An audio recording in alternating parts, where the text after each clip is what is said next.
नमस्कार साथियों, कैसे हैं आप सब। हम कल के वीडियो में कारक विभक्ति पर बात कर रहे थे। कल के वीडियो में कारक हो चुका है हमारा कुछ। कारक में हमने कारक के चिन्ह बता दिए हैं। कारक में अपादान कारक और करण कारक दोनों की परिभाषाएं बता दी है कि दोनों में पहचान कैसे होगी। आज हम उसके आगे देखेंगे।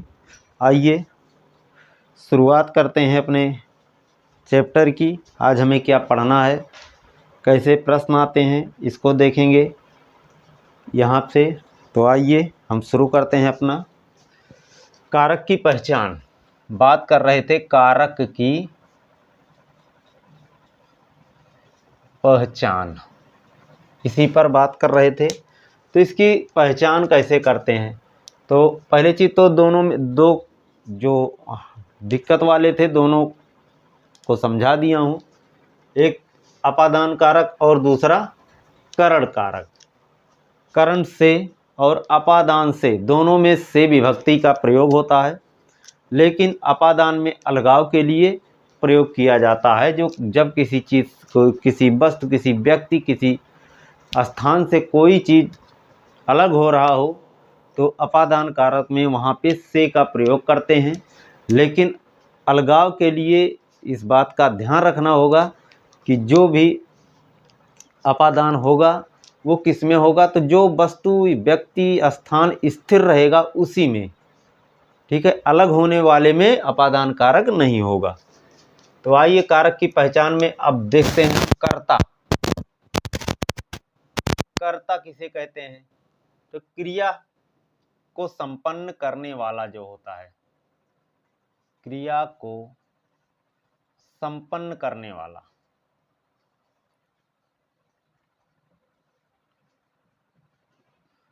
क्रिया को संपन्न करने वाला क्या कहलाता है, कर्ता कहलाता है, ठीक है। कर्म का क्या होता है, कर्म। कर्म है क्रिया से प्रभावित होने वाला, क्रिया से प्रभावित होने वाला, क्रिया से प्रभावित होने वाला। करण क्या है, करण होता है जो साधन होता है क्रिया को, क्रिया का साधन,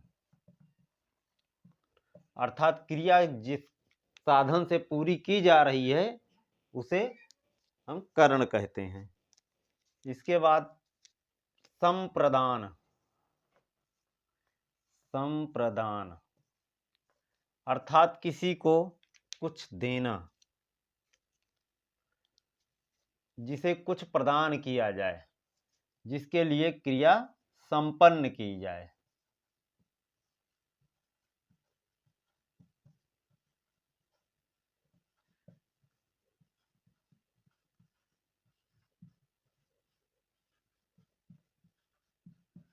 जिसके लिए क्रिया संपन्न की जाए। संप्रदान का अर्थ होता है सम, अर्थात उसे प्रदान करना, जिसको किसी को कुछ दिया जाए उसे ही संप्रदान कहते हैं। अर्थात जिसके लिए क्रिया संपन्न की जा रही है उसे हम संप्रदान कहते हैं।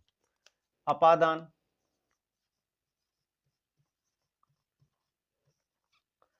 अपादान जहां अलगाव का भाव निहित हो, जहां अलगाव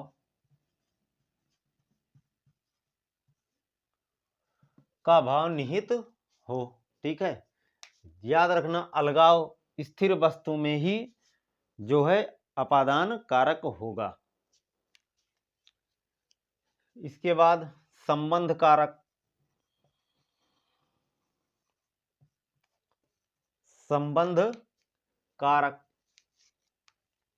इसमें दो पदों का, दो या दो से अधिक पदों का पारस्परिक संबंध का बोध होता है।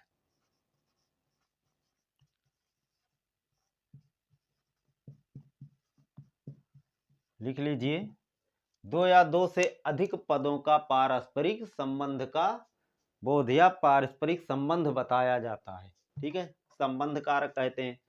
अधिकरण,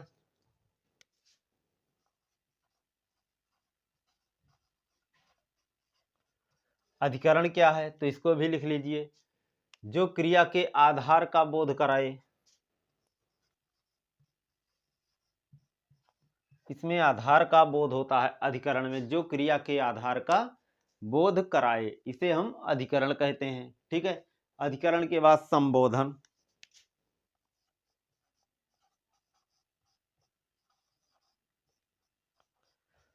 अधिकरण के बाद हम बात करेंगे संबोधन पे। तो संबोधन अर्थात किसी व्यक्ति को या किसी को पुकार करके कुछ संबोधित किया जाए, संबोधन कहलाता है। ठीक है, तो यहां संबोधित करना,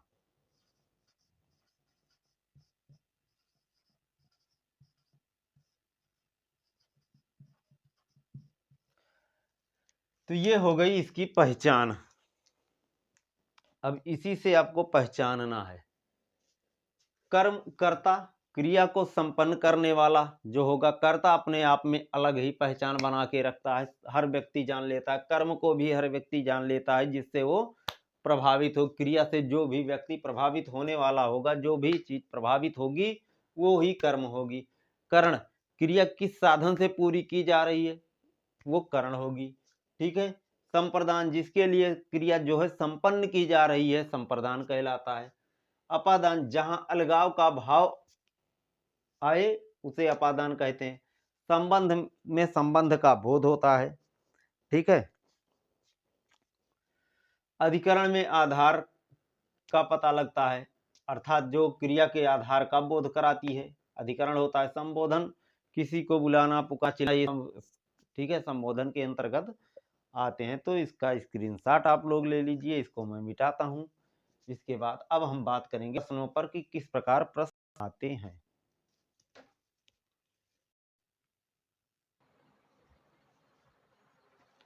आइए हम प्रश्नों पर बात करते हैं। तो पहला प्रश्न है, बच्चे बस से पाठशाला जाते हैं में कारक पूछा गया है कि कौन सा कारक है। तो सबसे पहले यहाँ छाटिए विभक्ति को, कौन सी विभक्ति दी गई है। यहाँ पे विभक्ति है से विभक्ति है। तो बच्चे बस से पाठशाला जाते हैं, तो से विभक्ति दो जगह, एक करण में दूसरा अपादान में। लेकिन अपादान में अलगाव के लिए है, यहाँ पे अलगाव नहीं हो रहा है, बस से पाठशाला को जा रहे हैं। ठीक है, तो यहाँ पे कौन सा कारक होगा, तो यहाँ पे होगा करण कारक। कौन सा, करण कारक होगा। ठीक है, इसी विभक्ति के आधार पर राजा भिक्षुक को दान देता है। भिक्षुक को, अब आप लोग नियम देखिए, कर्ता ने कर्म को करण से संप्रदान को के लिए, अब संप्रदान की बात करते हैं और यहाँ पे हम बात करते हैं कर्म की। कर्म में भी को का प्रयोग किया जाता है और संप्रदान में भी। लेकिन याद रखना कि भिक्षुक को कुछ दे रहा है, कौन दे रहा है, राजा दे रहा है।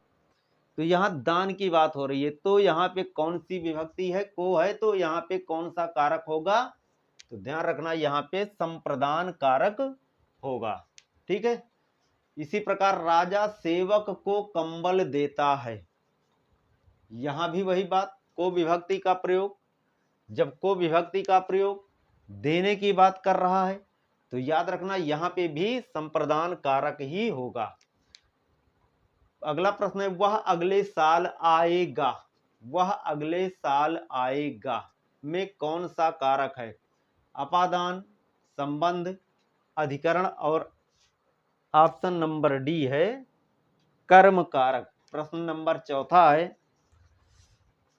तो इसमें कौन सा कारक होगा। तो इसमें क्या कह रहा है, वह अगले साल आएगा, क्या बता रहा है, क्रिया का आधार बताया जा रहा है इसमें।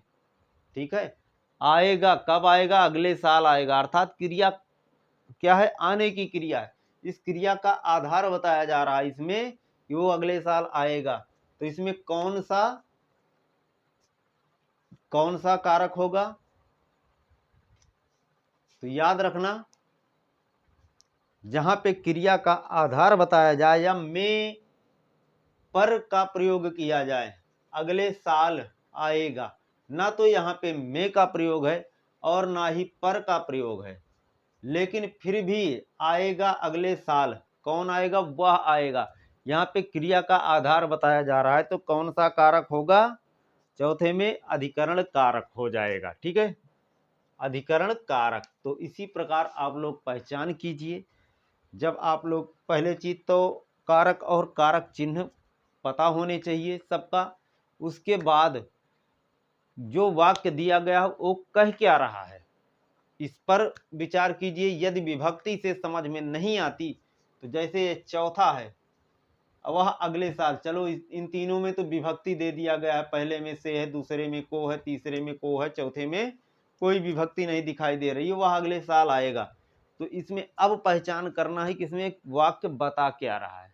तो यहाँ क्रिया का आधार बताया जा रहा है, इसीलिए ये अधिकरण हो रहा है। बाकी अधिकरण में क्या प्रयोग होता है? अधिकरण में होगा, पर होगा। ठीक है, अगले साल को आएगा, अगले साल में आएगा। यहाँ पे अगर अपने आप से बना सकते हो तो बन रहा है, अगले साल में आएगा। ठीक है, लेकिन यहाँ में का विलोपन कर दिया गया है, फिर भी समझ में आ रहा है कि क्रिया का आधार क्या है। ठीक है, तो इस प्रकार प्रश्न पूछे जाते हैं, थोड़ा ध्यान दीजिएगा। वाक्य बना करके पहचानने की कोशिश कीजिएगा, या फिर प्रश्न कहीं से लाइए, उत्तर आप लोग खुद ढूंढिए, तभी इसमें थोड़ा बहुत कंफ्यूजन होता है, जो इस सिर्फ पहचान से ही दूर हो सकता है। जो नियम बताए हैं, नियम आप लोग पढ़ लीजिएगा। अब हम कल के वीडियो में बात करेंगे सर्वनाम की। यहाँ से भी भर भर के प्रश्न पूछे गए हैं।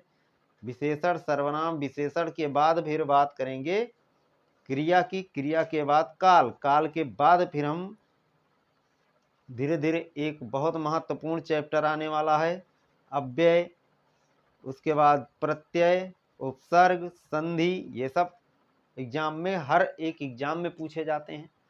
तो लगे रहिए, आप लोग मेहनत कीजिए। फिर मिलते हैं अगले वीडियो में। नमस्कार।